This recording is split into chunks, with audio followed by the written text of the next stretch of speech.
Hey everyone, so today's video is gonna be a quick tutorial on Windows PowerToys. So Windows PowerToys basically allows you to customize Windows a little bit more than a default settings app on Windows. So in today's video, I'm gonna show you the most common settings that I use on daily basis. So now let's get into it.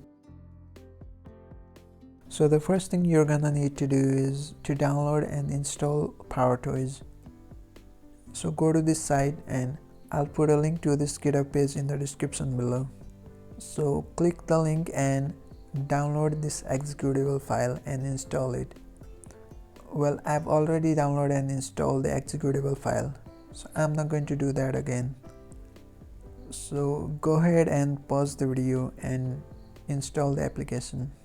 So once you've installed the application, so open it and you will see a window like this.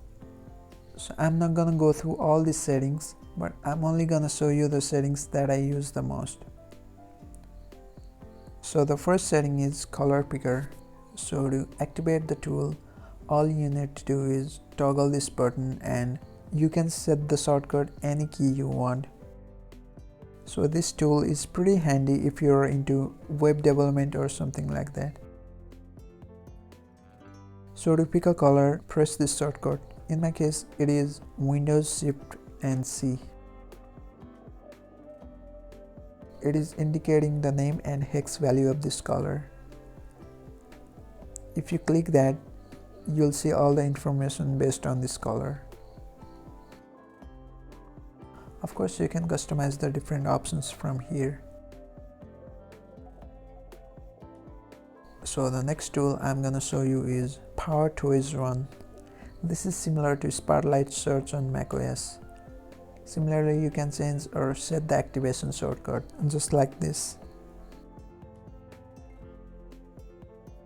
So the last tool I'm gonna show you is Text Extractor. So this tool is pretty handy if you're about to copy the text that you cannot select. All you have to do is press this shortcut and now you're allowed to select the text and you can paste it anywhere you want. It works pretty good most of the time. So that is it for me in this video, and subscribe if you want to see more videos. Thank you so much for watching.